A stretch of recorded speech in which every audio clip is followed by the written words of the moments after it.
Welcome. It is the Ski Bum Podcast, and it's your pals Mario and Brian. Mario, what's up? Not much. A lot going on. There's a buzz in the air. It's getting a little colder, and Boston's getting closer. Boston is getting closer, yes.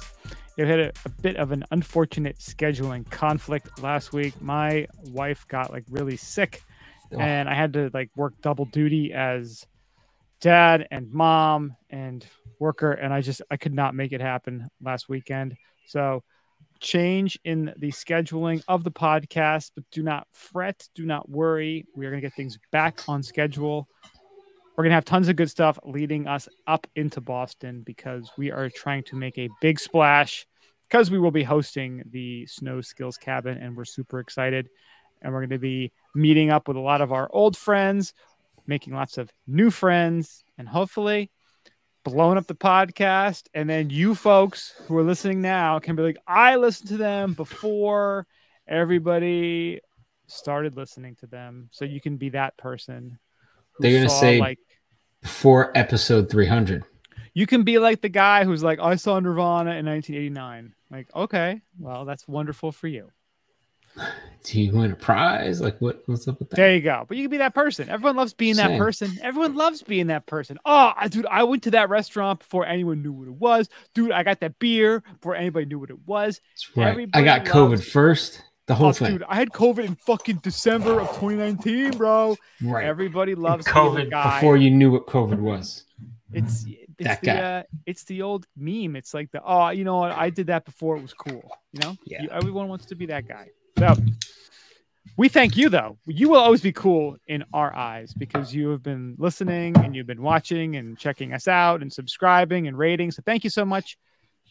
You know where to view everything. skibumpodcast.com. We're on the socials, Instagram, Twitter, Facebook, Untapped at Ski Bum Podcast, and YouTube also.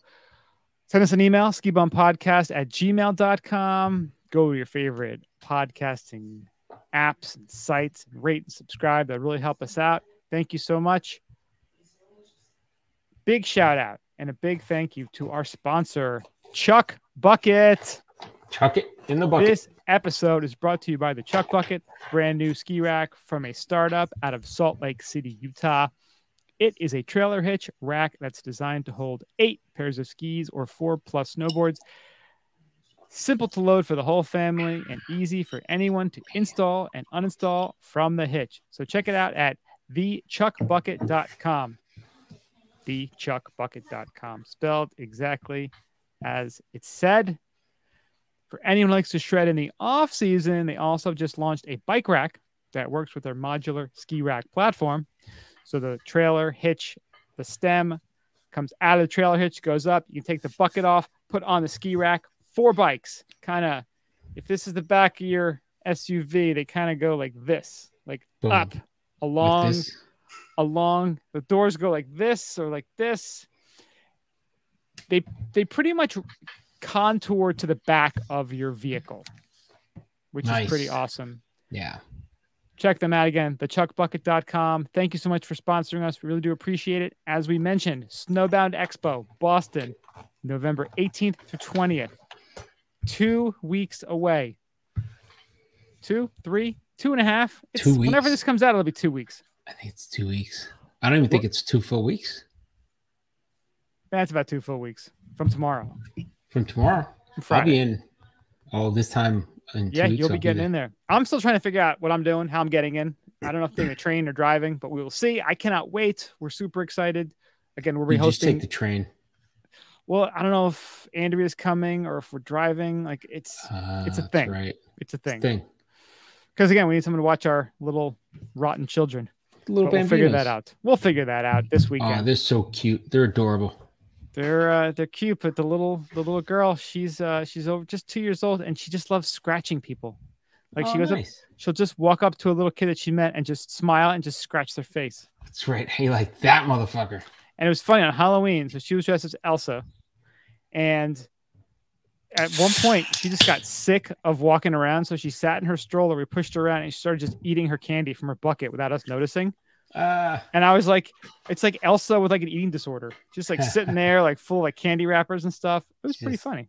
Eating and you're like, what happened? Yeah. Oh, yeah. Let it go. Taking liberties with that candy. Yes. So we're psyched. Snowbound Expo. Bodie Miller, Chris Davenport, Dan Egan, us. Lots of other awesome people will be there. They keep adding more people to it too, which is pretty crazy. Yeah. On our stage, we got a lot of cool people. So we got some people. We got some people. So we got please, snowboundexpo.com. Check it out. If you want tickets, we're supposed to have a code. We never got it. Go there, buy tickets. I think they're still using the Halloween, the one that you posted on the spooky. That one is still kind of good. Right? Still good to go. I think so. Keep following us on Instagram. The ticket, so yeah, keep checking us out on Instagram, and we'll keep reposting anything from Snowbound if you're still trying to get tickets.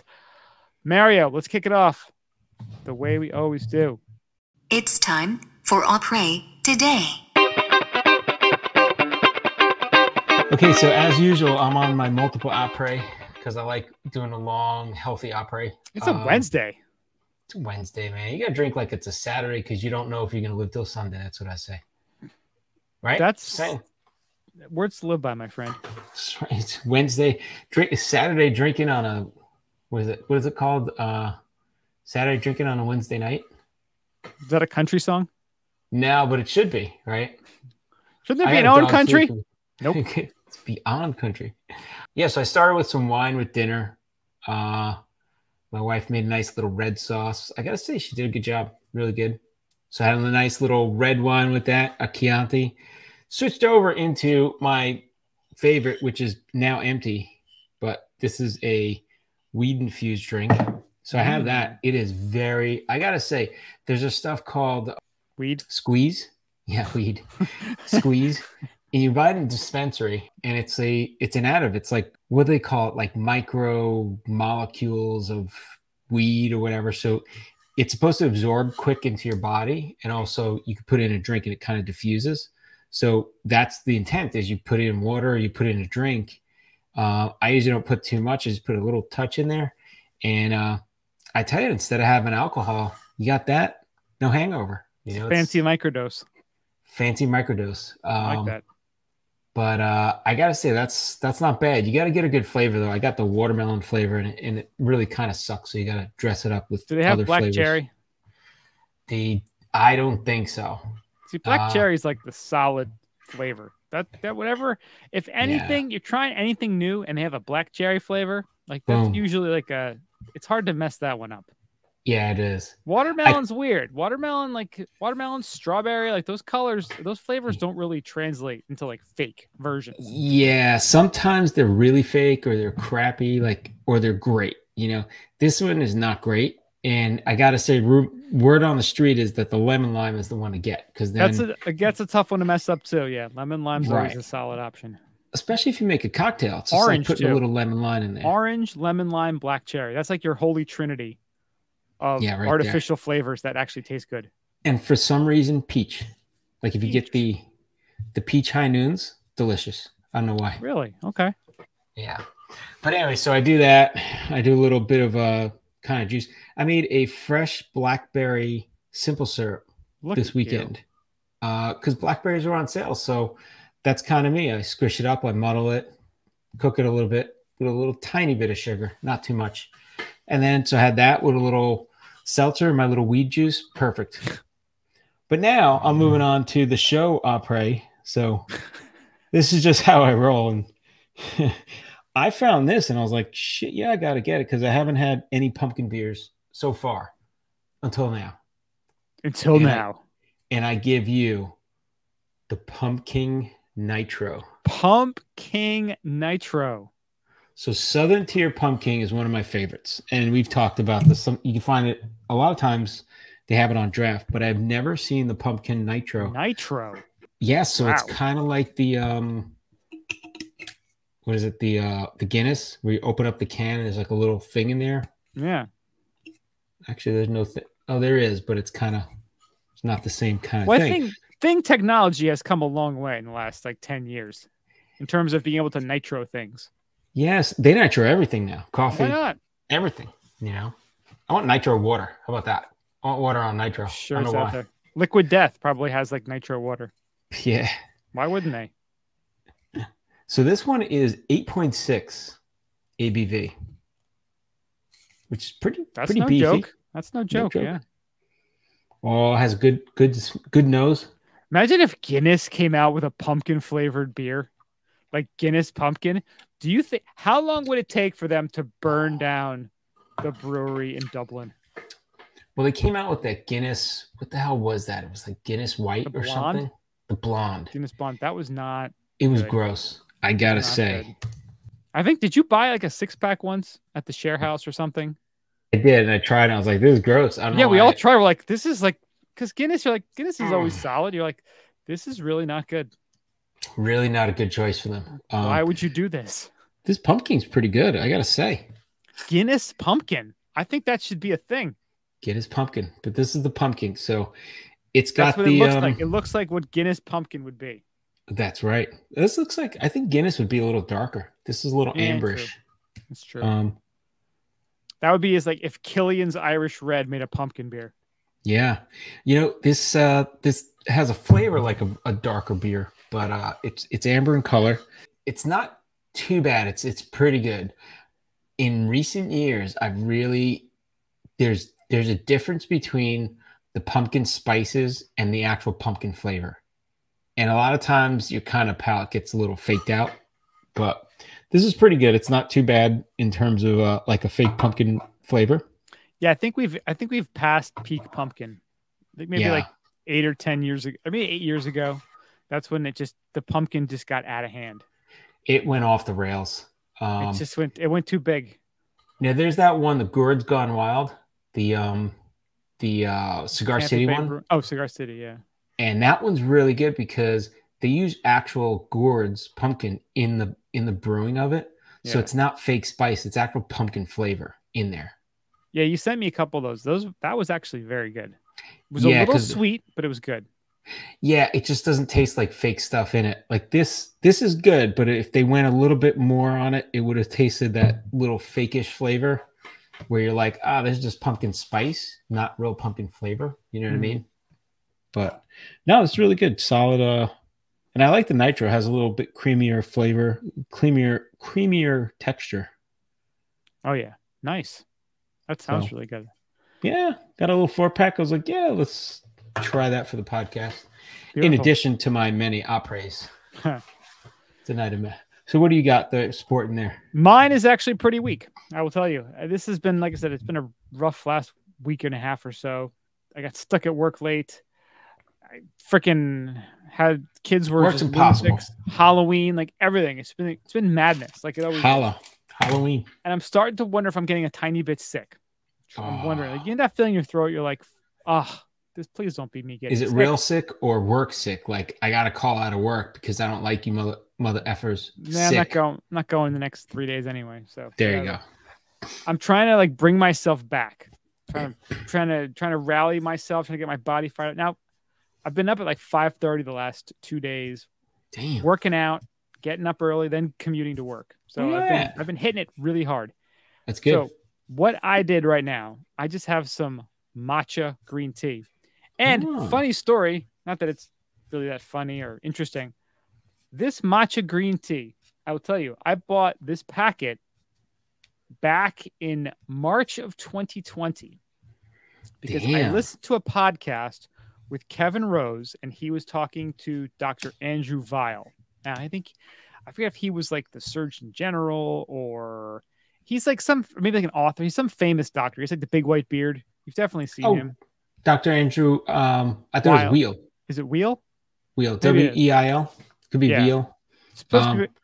Dude, he has some great meditations. I've done guided meditations. He has a whole thing. So that guy, that boy good. I listened to him the last day I commuted back in March of 2020, right before I went to Magic and to Okemo and where I got COVID at Tom's Loft. Damn. So he was talking about how he's like, this is not a big deal. COVID is not a big deal. It's just a respiratory virus.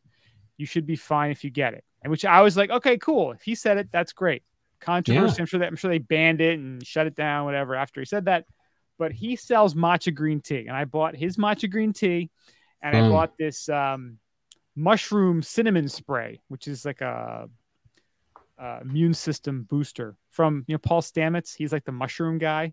There's a Netflix documentary about the fantastic fungus or something about how crazy mushrooms are and how healthy they are.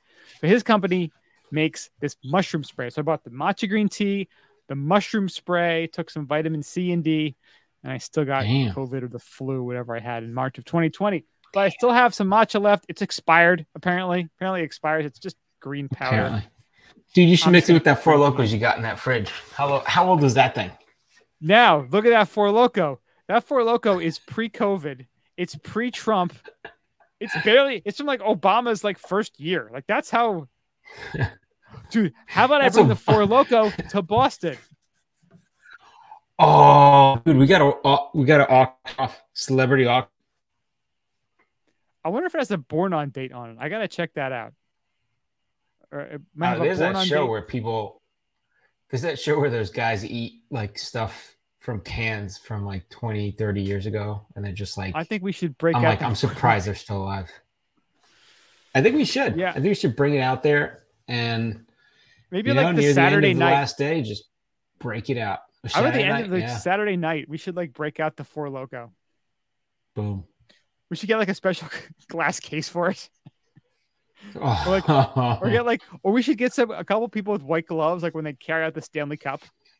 They bring it out. Like, here's the Four Loko, sir. Loco. Has to be in like a nice little cooler, still cold. The temperature can't get below to drink it out of. Oh yeah, we got to get some chalices to drink that thing. Gotta have some chalices. You can't drink that out of a regular cup. I'm on matcha green tea. Dr. Real's site, and I'm trying to. Stupid internet. They're canceling him for some reason. Apparently, who knows? Cancel because we mentioned him. That's it. Mentioned him. They're right on us. Elon Musk. We mentioned him too. Do they cancel us for that? Canceled everything. Cancel. You see everything just go green screen. Whoa. Gets dark. Or blue screen of death, whatever it is. Yeah. All right. Well, that wraps up the app right today. Let's go to ski news.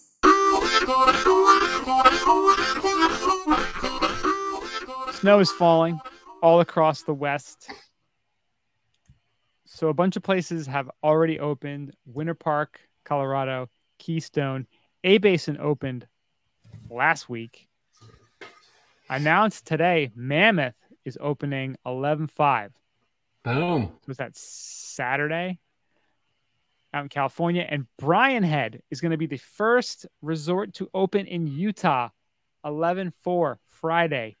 Bam. Dang. Ski season off to a roaring, beautiful start. That's awesome.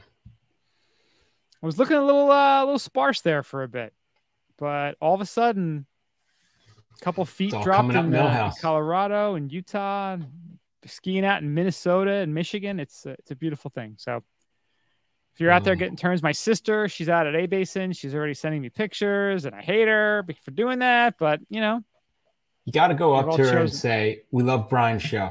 That's all you got to say. Yes. If you run into her, say, I love Brian's show. That's it. She'll hate you so much. I would really appreciate that. Yeah. So I don't know what she's doing. She's out there. I think she has I think she has the A-Basin tick. I don't think she has an Epic Pass, but she also, I think, just has an A-Basin season pass. I don't think she has the icon, but I don't know. It does not concern me. I will get out there this year. Our buddy Nick, he moved out there also. So we got our friend David, we got Clark. How far is Nick from there? From A-Basin? Yeah. It's probably a solid hour and then 40 minutes. Damn. Yeah, he's south of Denver. Did he buy a snowcat yet? Because that's how I want to go. I think he has an offer on one. I'm sure. Yeah. That'd be great. But he's ready and raring to go. So we have to get out there and ski with him this year. No excuses. No excuses. No excuses. Well, we're going to have our Olympic gold passes to go ski. Yes, USA Gold. USA Gold. Yeah. God, and every time we talk about that and I look up the pass, I get so jealous of who can afford it. I love it, but I'm just kind of, damn it. That's the ultimate. I'm less jealous of them being able to afford it. I'm more jealous of them having the time to justify spending the money on it. But it's transferable. But that's the one, like it is transfer. So I could share it, but like I'm gonna use it for a month, then give it to somebody else for a month, give it to you for 2 days. Like you just pass it around. But be honest, if you can spend $15,000 on that pass, or don't you want to use it on yourself? Like, you really want to transfer it? Could. Like, I want to be the person who has like 2 months off who could actually just use it. Like January and February, I'm skiing like every day. I just like this system. How about this? We do a new hinge bot with a pass built in. And then see if he goes to every ski resort. That would be kind of cool. I wonder if it's possible to counterfeit the USA Gold. Like, I wonder if you go on Alibaba. Like, is there like a fake USA Gold pass that would work? Like, I don't know if you go to Philly, you'll probably find one. I hate. How do you even use it? Like, how do you use the USA Gold pass? Just walk in, and the gold just resonates, and they say, "Welcome in here, sir." Could you just take like one of those like old CDRs that was golden color and just like wear that on your neck and be like, yeah, this is a USA Gold pass. I'm good. It's gonna go in the line now. Just keep going up. Don't bother me. Like, unlimited, unrestricted access to more than 250 ski resorts in 34 states with no blackout dates. Fully transferable, so you can loan it to friends, family, coworkers, and staff. Exclusive perks, including VIP tour of U.S. Ski and Snowboard Center of Excellence training in Park City. Tax benefits. It's tax deductible. That's a donation. And you're supporting U.S. athletes. Can you like snap it in half and share with somebody? Is that possible? Damn. At resorts where direct-to-lift access is not available, you present it at the tickets office and you get a one-day lift pass. That's pretty awesome. I just wonder if people like maybe use up to 50 days per season at each participating ski area. 50 days at each. At each. So you could out of all 200 that are part of it. Yeah. If your pass is lost, the foundation will issue a replacement gold pass with the receipt of $100 to cover the replacement cost. So even if you lose it, like you just be like, oh, I forgot my gold pass. What are they? How much is it going for? There's only 450 that they actually sell. Damn. You got to reserve it. You can't just buy it. I think back when we found this, it was just buy the pass now. And we're like, wow, it's really expensive. And now you can't even get it. They only sell 450 of them. Damn. Which is kind of ridiculous. Like, you think if they want to make some money off this, wouldn't they want to sell more? Yeah, the richest Olympic team in the nation. How many people are like, oh, you know what? Let's get one for the whole family. Yeah. It's only 60 grand. Damn. Yeah. It doesn't even say how much it is. That's true. It does. They're like, let me get a frequently asked questions. Maybe it's on there. How much does this damn thing cost? If you have to ask, you can't afford it. As the old saying goes. You'd be surprised. You get some Smithers guy out there, some Mr. Burns, that's like, I can't pay a penny over 10,000. Yeah. Damn. Apparently, it can survive normal abuse, but it should not go to the washing machine or dryer, as this may damage and deactivate the card. So there you go. Oh, wait, they have a list of Gold Pass members. Uh-oh. You get your name immortalized here. You're just doxing these people. Now you can look these people up on Google and try to figure out where they live and take their Gold Pass. That's right. Oh, it doesn't have them on there. You have a login. That would be madness. Madness, I say. So it lets you know who they are if you're a member, to say, hey, would you like to get together? And I'm going to ride my helicopter out to yeah, I wonder if there's some like special app where people who have the pass can connect. Dude, that's like Tinder, like a Tinder for US Gold right there. Yeah, exactly. I'm looking at the price. Like special, like eyes wide shut party you have, like when you pick up your pass. All they're wearing, you're just wearing a mask, like a face mask, a bird mask, just butt naked, and your gold pass. That's all you're wearing. Gold pass, and you're just butt naked. Like that's it. Lots of thick thighs around, just glorious. They're saying for a secure donation of $15,000 a year. There you go. Inflation, how much of that portion is tax deductible? I want to know. Yeah. I'm gonna drop the bomb on 2 of these. One for me, one for you. It's Family Pass. It's like Dumb and Dumber, right? Dude, let's get 2 in case we want. In case we have a friend to come ski with us. I get one of these. I'm bringing a whole bunch of inner city kids going up to the mountain. Be like, come on, kids. You got an hour. You come back. You get an hour. You go into this thing and just go ski. Why not? Yeah. It's horrible. Yeah. Anyway, what's not horrible is that Jay Peak has finally officially closed the deal and is now a member of Pacific Group Resorts. Boom. They locked it in. They approved the $76 million bid.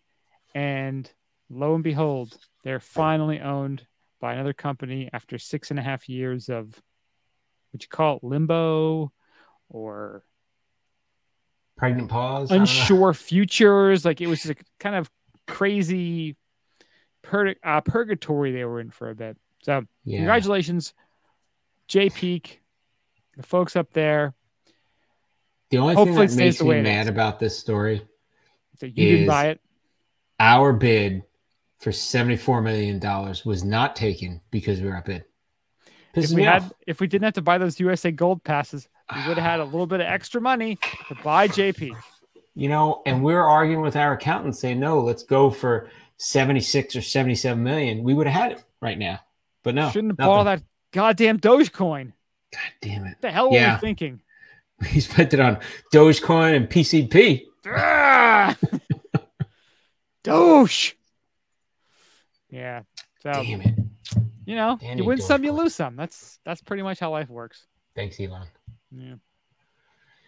All right, next up, we got Ted Ligety partners with Carve, the 2-time Olympic gold medalist and 5-time world alpine skiing champion. Ted Ligety shares secrets of a perfect ski turn as he announces a new partnership with Carve, C-A-R-V, which is a training system that measures your skiing in real time.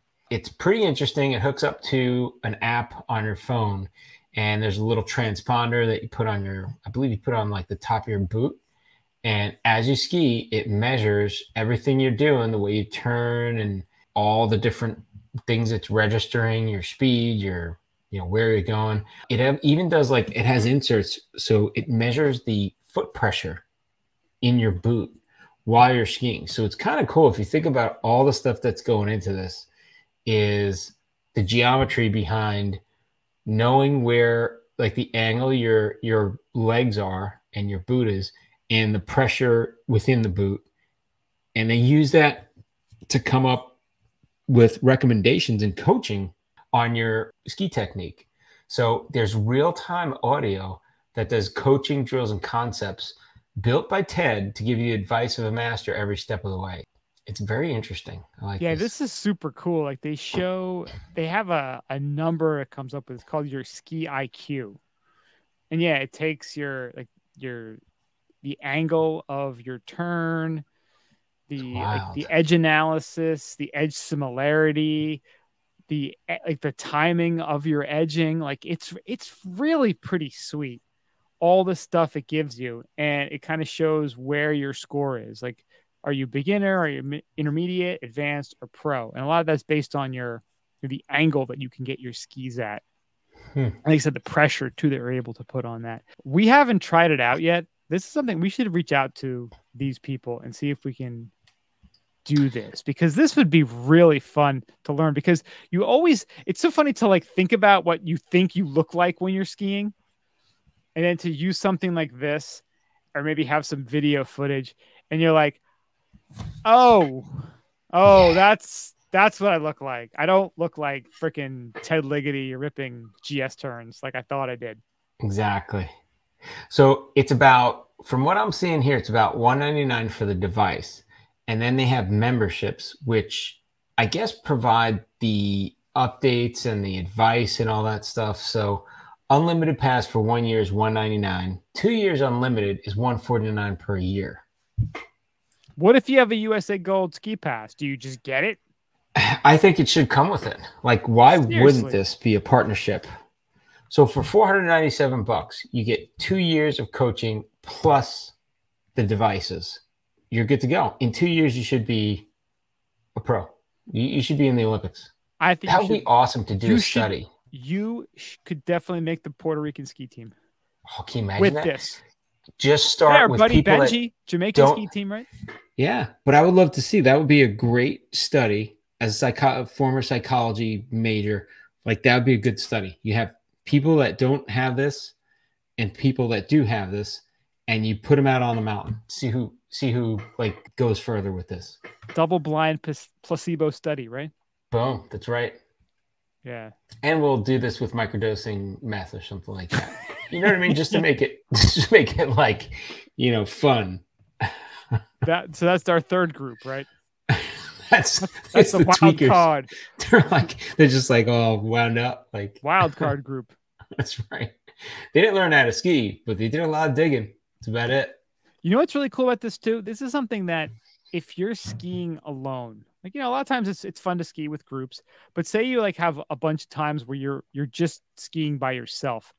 This would be awesome to have in those times where you could really kind of focus if this is your thing, and how to improve your technique, your turning, your angles, your edge, early edging.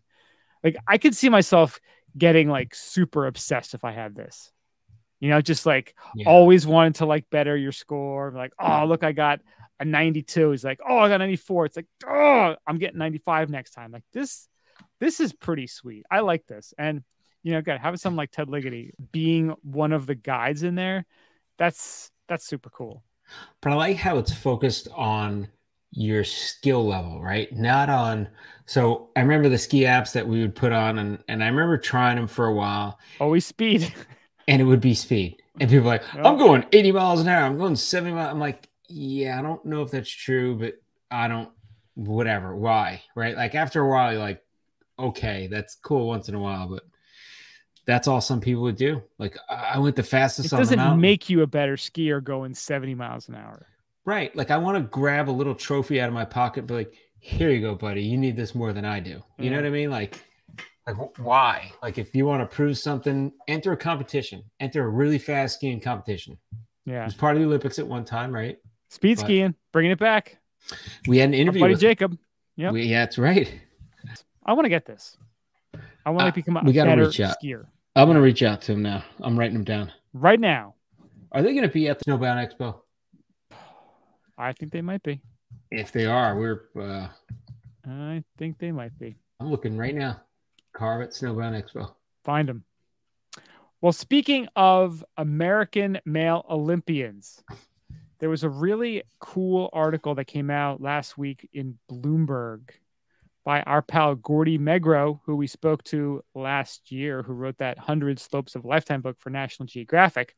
Yeah, he did pretty cool article about Bodie Miller's new skis that are a testament to a 15-year quest for perfection. Nice. So we've talked about it over the last probably year or so since it was announced that Bodie Miller came out with his new ski brand, Peak Skis. What's cool about this article, though, kind of goes into the history of why he did this and what took so long.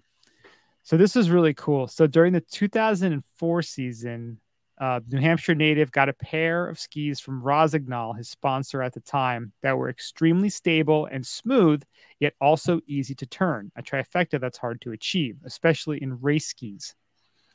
My ability to adjust to terrain was miraculously better, said Miller. But from a design standpoint, I had no idea why this particular pair of skis was better than anything else out there. Miller piloted the skis that season to 3 Alpine Skiing World Cup giant slalom wins and clinched his only overall title in that discipline.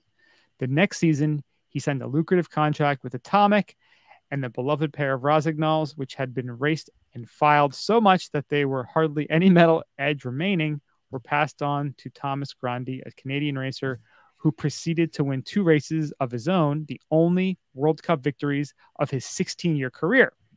Eventually, Miller got his hands on the skis again. This time, he dissected them to find out what made them superior. Nice. The secret sauce he discovered was a manufacturing flaw.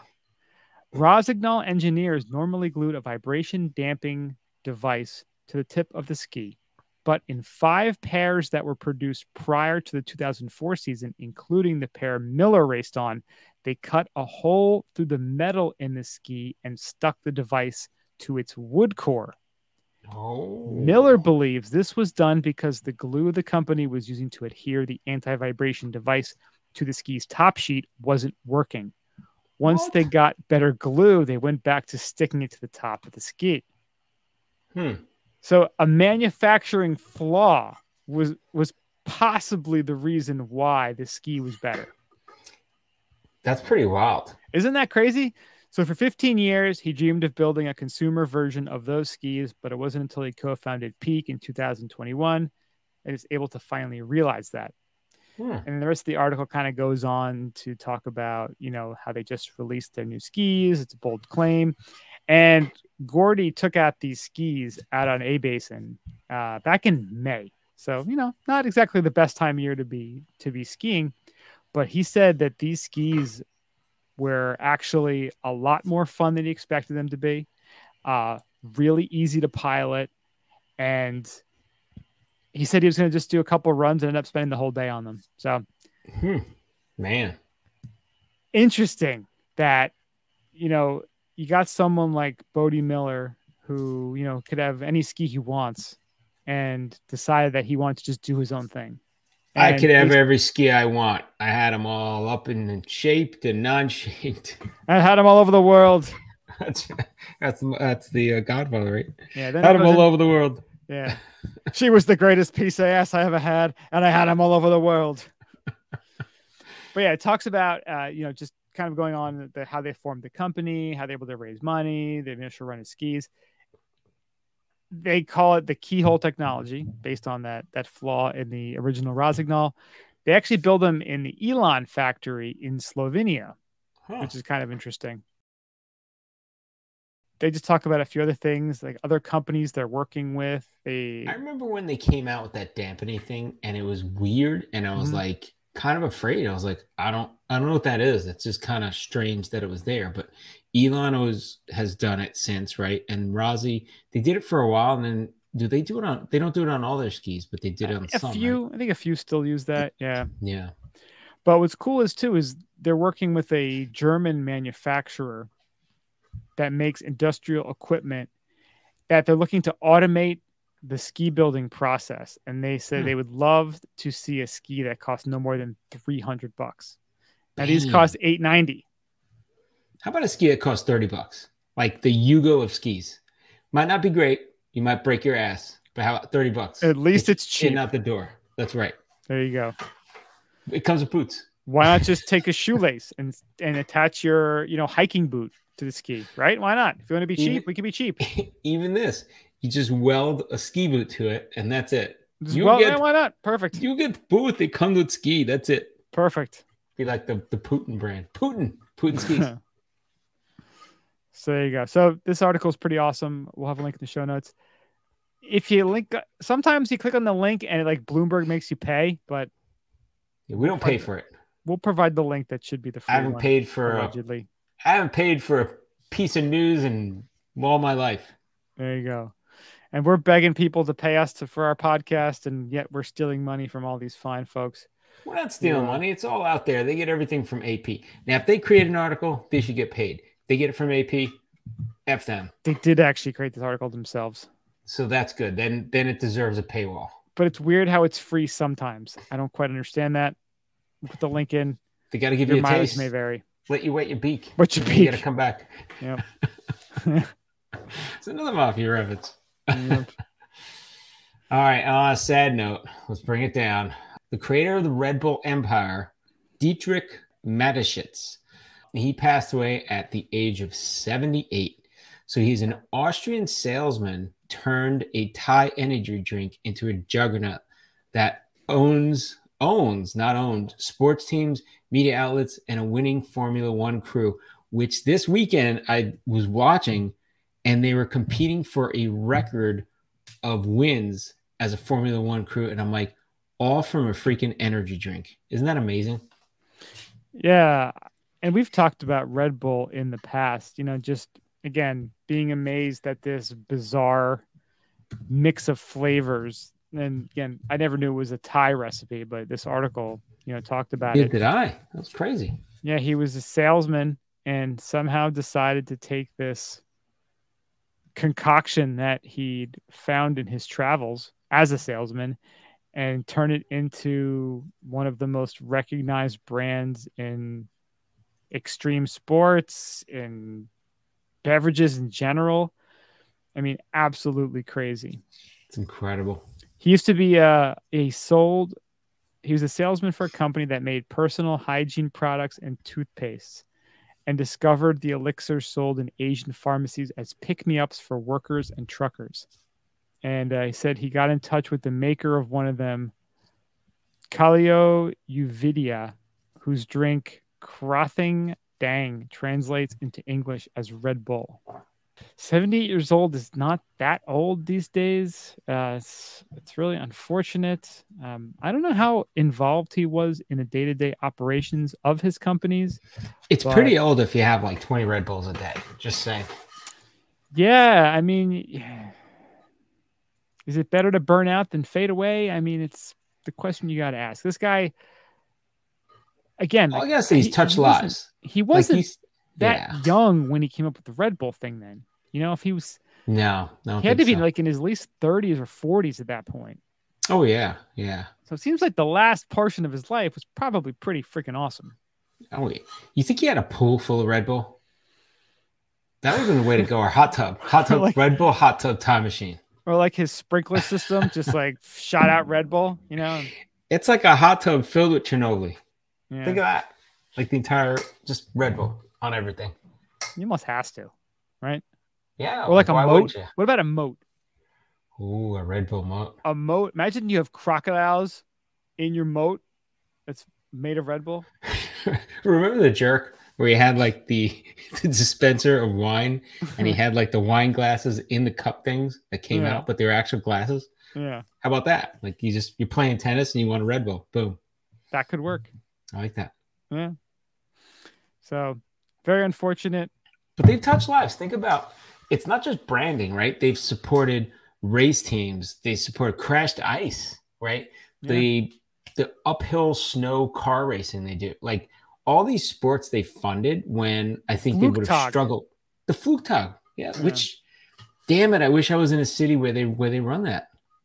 They had the fluke tug. Then they had the air racing too. Yes, they still do the air racing. They do so many different things. They have a full media studio. Yeah. They're creating movies. And the guy that jumped from the, what the hell is his name? He jumped from the... Nolan Baumgarten. Yeah, Gardner. the highest, what is it? The skydive, free fall, whatever. Into a net. No parachute. Yeah. Like, think of all the insane things that has come from Red Bull. They have sponsored these... They have made... like superheroes out of people by sponsoring stuff. I mean, and isn't that crazy? Like he wasn't even like an extreme sports athlete. He was a hygiene product salesman. Yeah. And he built a extreme sports empire. That's pretty cool. It's so crazy.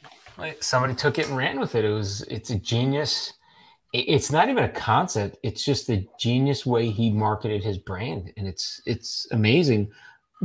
The level that they went to, and that they still are, they're not done. They're a big, fully functioning multinational corporate machine, which is pretty amazing from starting from these little tiny cans of drink that would be in the best ways. You'd see the little vans, the Red Bull van. It's like, you can't get it except from the Red Bull van.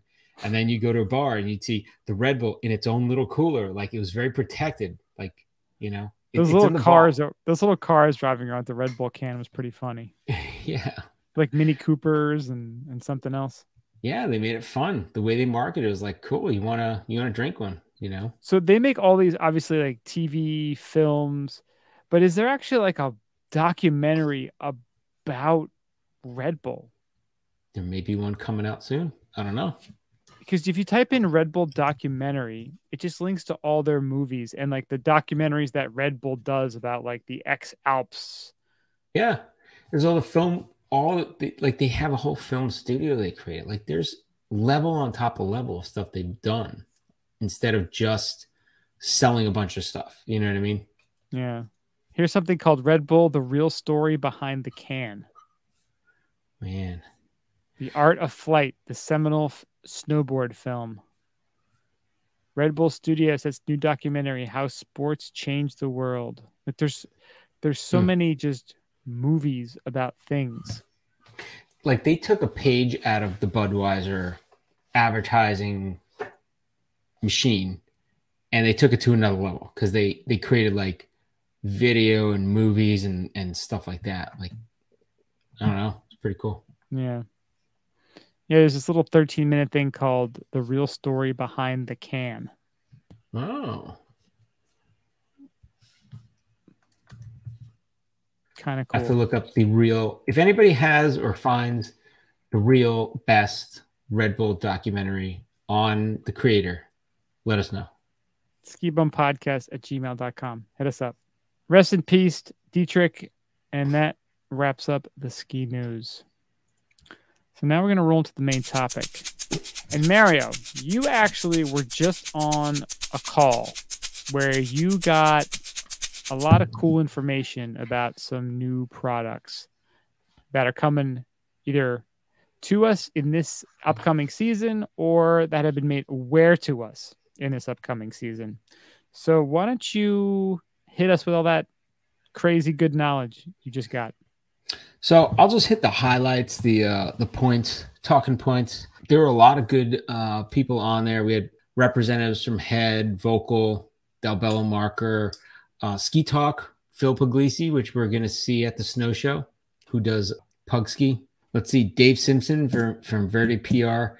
He had a lot of stuff to talk about, like boots and stuff. It was very interesting. Eric Henderson, Meteorite PR. Sven Brunso from Lakey. It's Lakey. They actually rebranded, which is interesting that he showed the difference in the logos. If you look at the Lakey logo, it's very different now, which it's kind of different but subtle. And there's a lot that goes into rebranding any brand. And he did say their ambassadors go out and they have to stress that it's Lakey, not Lecky, Lakey. Yeah, which I was like, wow, I learned something today.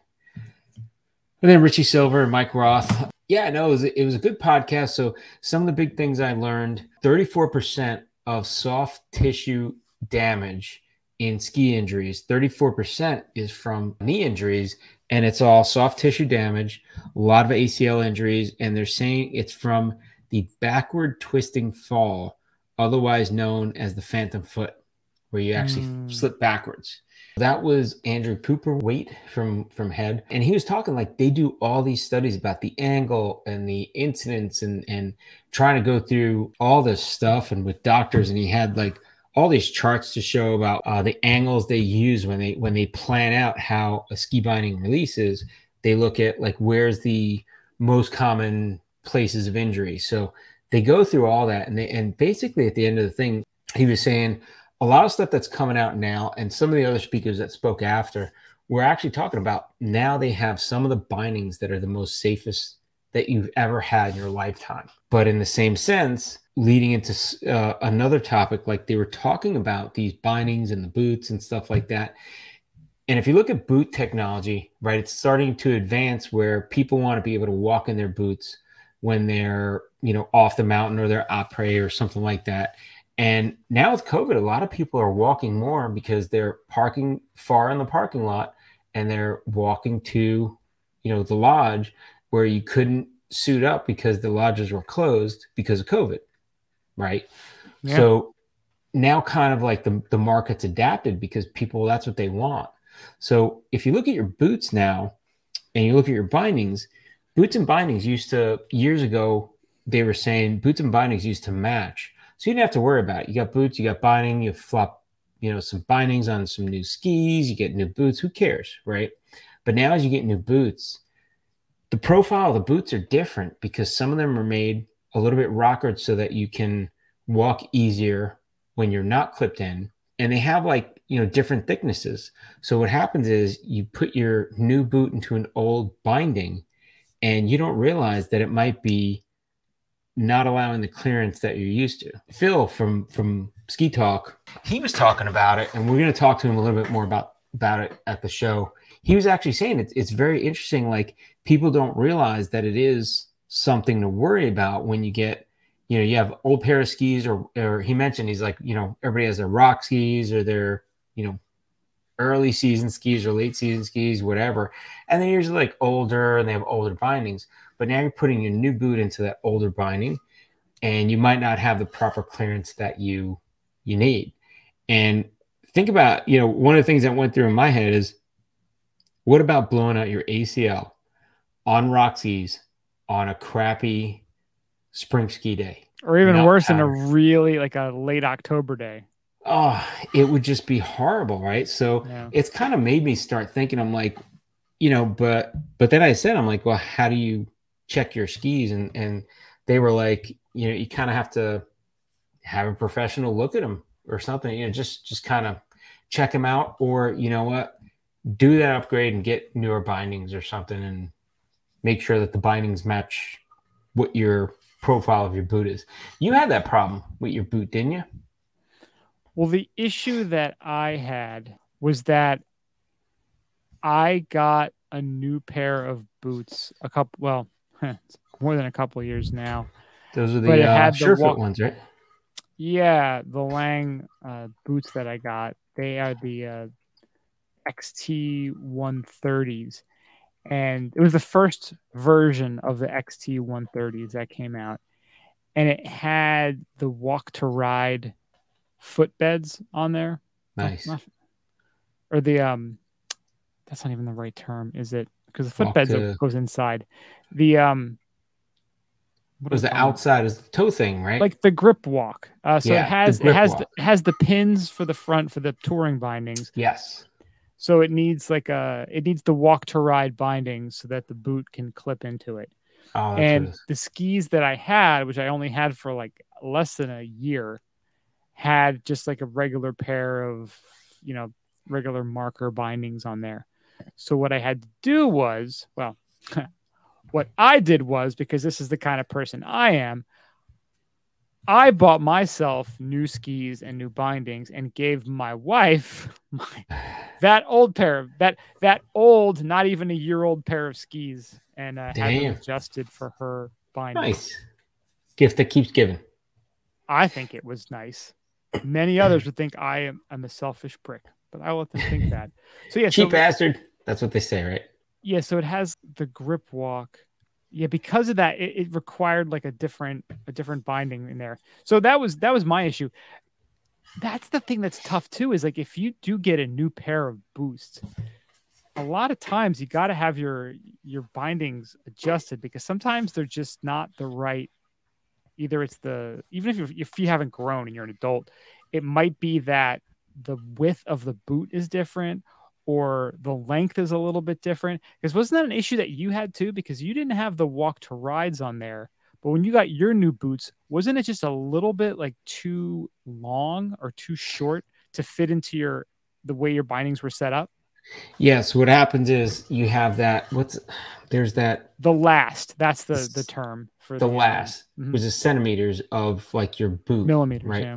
So if you actually give that, I think that's where, if you do like the ski butlers, because we've done that before, where you give that number to them, they have the millimeters that your boot is, so they can adjust it without even seeing you. And then when you get there, it should just fit in. They just have like a whole little scale thing, and boom, your foot fits right in there. Your boot fits right in. But then what I had was, I got boots that were a little bit bigger. The last was bigger. And the way the bindings were mounted on the skis that I like, which are my Blizzards that are still sitting up there, it actually shifted my center of gravity back a few inches. It was probably like 2 inches, inch and a half, which is a decent amount, especially when they were perfectly balanced. And it's weird. I try the skis now, and now I haven't skied on them as much as I used to, but when I was skiing on them a lot, I noticed it right away. I was like, holy crap, this is like totally different. Like it's like a new ski. It's like not the same responsiveness. It was a little floppier. It was weird, but it was like being like an inch and a half to 2 inches back from the center of where I was, which you can do if that's how you want your setup. But I was used to it being perfectly balanced on the middle, and it kind of messed me up. So I actually took them and I had them remounted because I'm a jackass, I guess. But it didn't feel right. It was really weird. Something to think about. But there's also, too, they were talking about with the walkability of some of these new boots, there's like a coating or it's almost like a rubberized, but it's actually like a different type of plastic on the bottom. So it takes up some space. And then also the front, if you look at front and bottom of the boot, it's almost like this heel, like a toe heel. You can actually change. So if it wears out, a lot of times they have bolts in it. So you can actually change out that front piece if it wears out. But it's adding a lot of extra, thickness to that front part. And it's not an even thickness throughout. It's usually, thinner in front, and then it tapers wider in the back, so that when you're walking, it's easier because your toe has a little bit, you could rock on it a little bit. And it's a little bit more natural to walk. It was very interesting to hear that, because I was like, I never even thought about that, Yeah, right. But yeah, so something with the new technologies that are coming out, you really have to start thinking, with the new technologies, it's not as easy to just flop out bindings or flop out boots. It's you kind of have to, it makes you think a little bit. Well, that's the thing too, is you really need to, if you're going to get something, you almost need to get everything at once. Yeah. If you're going to go buy new boots, it's like, well, then buy your bindings and skis afterwards, so that everything is going to fit correctly. And you will be officially in the poorhouse, because you'll have just dropped like $2,500, $3,000. Penny or pound, right? Does it bring you joy? Does it spark joy to have new boots and new bindings? Maybe not the first time you're in your boots. Let's be honest. Those first couple times can be a little bit rough. First time I was in my new boots, I loved them. Since then, love them. Best purchase I ever made. I thought my feet were going to explode the first time I wore these things. Really? I was cursing. I was cursing the Surefoot, because I thought I could just drop in, put these things on, just jump on the mountain, and it'd be like I had worn them for 6 months. I was in such pain. I could barely take my foot out of the boot. I was just in pain for like a half an hour.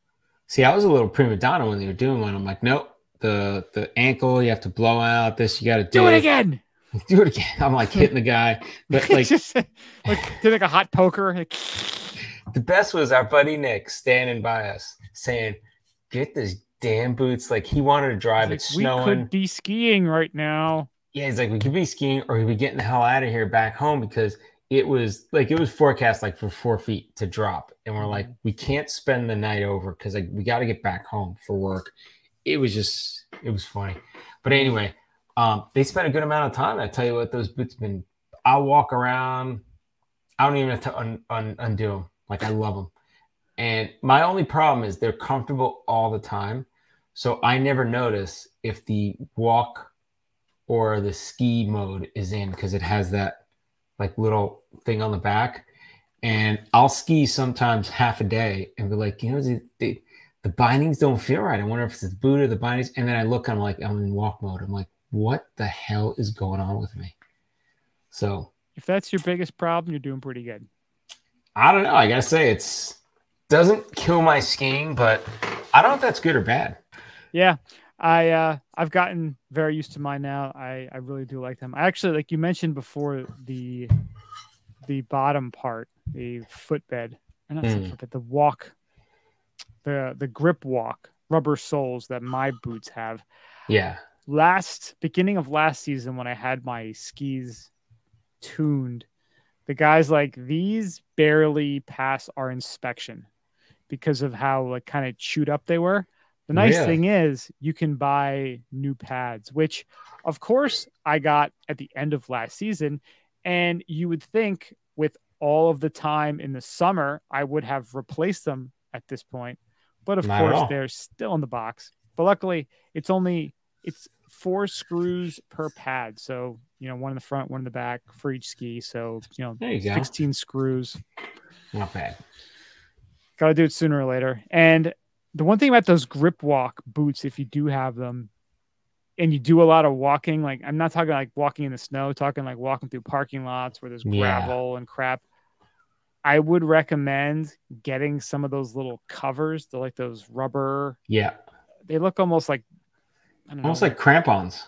Like crampons. Yeah. You kind of put them on. They're like rubber though. Yeah. And it goes over your, the rubber walking pads. Cause you might want to preserve them as much as possible. Doesn't hurt. And they're like, $30, whatever. Not a big deal. Yeah. Yeah. So that was interesting that they did, so you got to like look at the matchup of your gear. Always buy new gear every year. That's the moral of the story. New gear every year. $3,000 aside. You're already buying a USA Gold Pass for $15,000. What's $3,000 more for new skis, boots, and bindings? Yeah. Well, I got to be a Ebenezer Scrooge skimping MF or like, just come on, be baller. Just do it. And if you want us to advertise for you, contact at skibumpodcast.com. That's all I'm saying. What are you going to do? Are you going to get like a couple extra doses of morphine when you're in hospice in your 90s? Like, is that really going to be important at that point? Let your kids pay for that at that point. Buy the skis now while you're able-bodied and you can. That's right. Do it now. That's our advice. Do it now and do it often. Buy. That's right. Keep the economy rolling. All right. So then they had Eric Henderson from Meteorite PR. He was talking about two things he was talking about, which I didn't realize. And we had somebody sponsor us with ski wax before. A ski wax that was environmental friendly. And he was talking about it. And if you think about ski wax, you put it on and it scrapes off. Put it on, scrapes off. Put it on, scrape. You keep doing that on the mountain. And it's not that big of a deal while you're skiing. But the whole problem is after everything melts, that goes into your drinking water.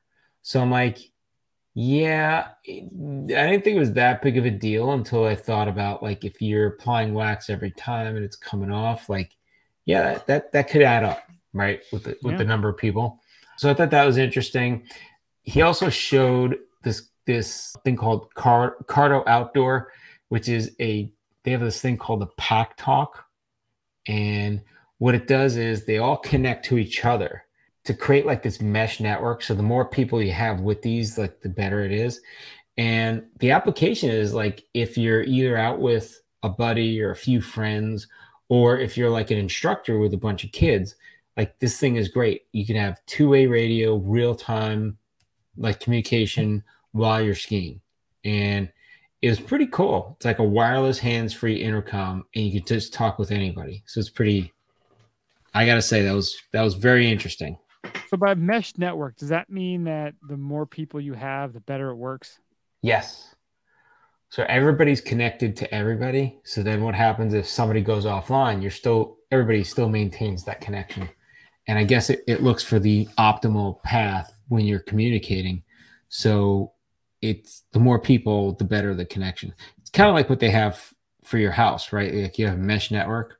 Mm-hmm. So you put all these repeaters on, but they all talk to each other and connect. So if one is out of connection with the main area, it's still connected to another device. So it kind of has like replicated like connectivity. Okay.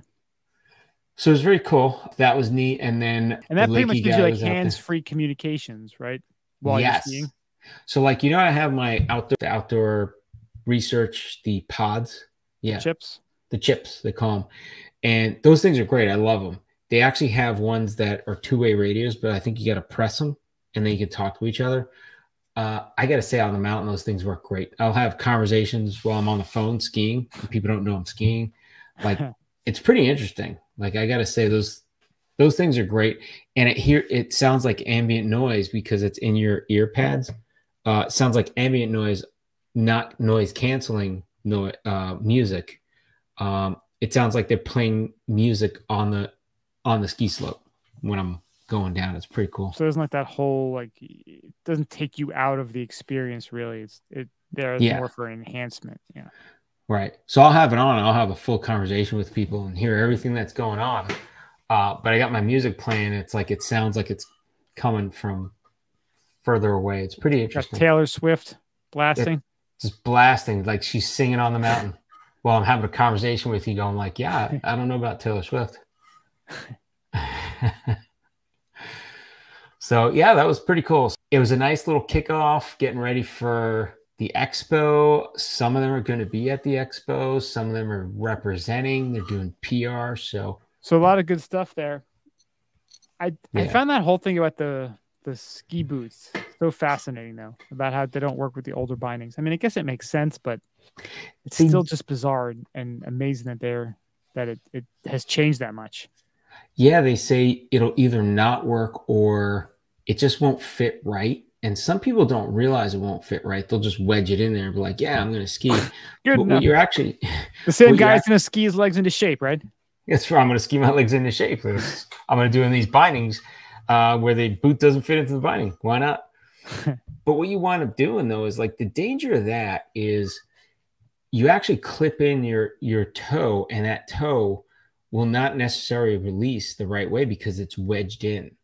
So it's kind of, or it may release sooner than you want because it's wedged and it's causing it to flex a little. So it's really something to, think about. I wouldn't say worry about, but, think about when you're getting new stuff, check your gear that it all is compatible. It's like when you bring a boot to go get new skis and bindings, right? They snap your boot in, right?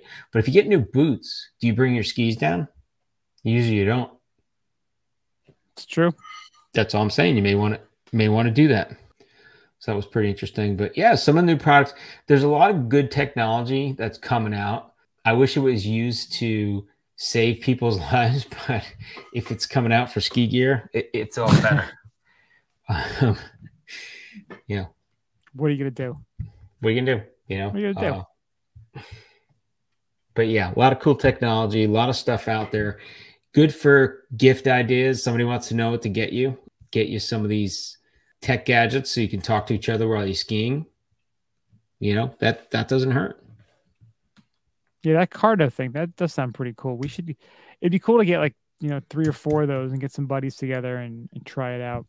That would be awesome. Just go out on a ski trip and just, yeah, exactly. Yeah, because the worst thing is if you lose somebody, you got to pull over and take out your phone and try to do you stick your phone in your helmet if it's a cold day you don't want to take your gloves it's very diva-ish, I know, but to have that already kind of hooked up and hooked on and just press a button and communicate, that's pretty sweet. And it's not like it's interfering with you. It's kind of there doing its thing, and not obtrusive and changing your experience, which I like.